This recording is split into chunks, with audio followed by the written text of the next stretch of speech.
Well, if one asks what we're in danger of losing in embracing secularism, or at least losing our sense of the supernatural, the answers are so numerous, and sometimes one can get hysterical about these things. At least I try to.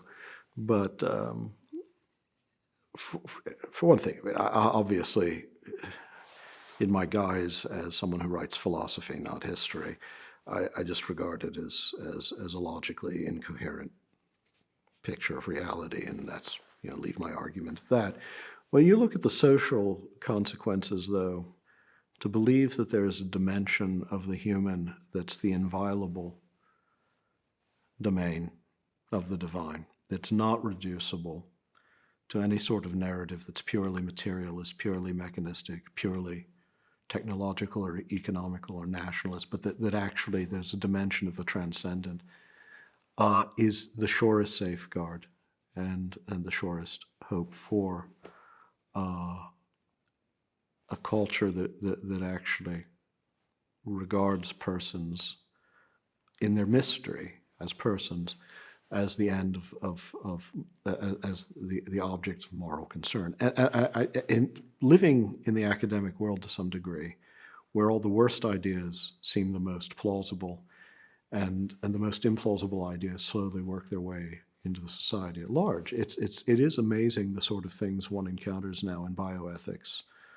or in other fields that would be horrifying to most normal human beings,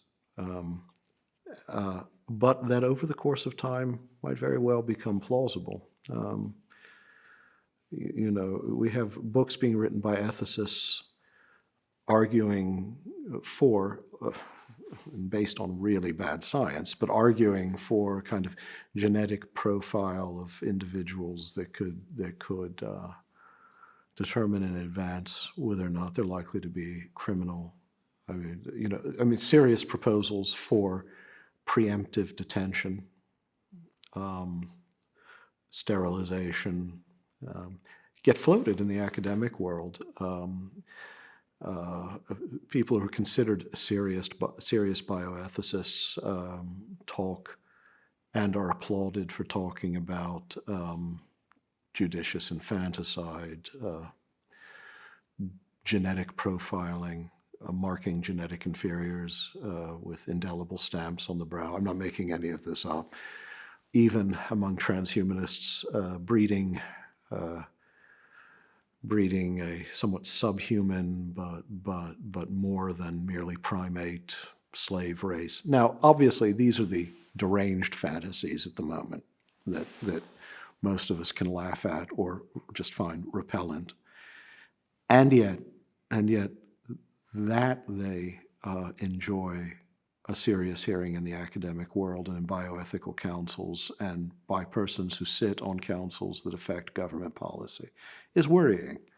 Because why is that imaginable now? Why is the unimaginable imaginable for us now? It's because we look at the human being as a technology, and any technology can be improved upon, whether we view it as a genetic technology or economic or political, whatever.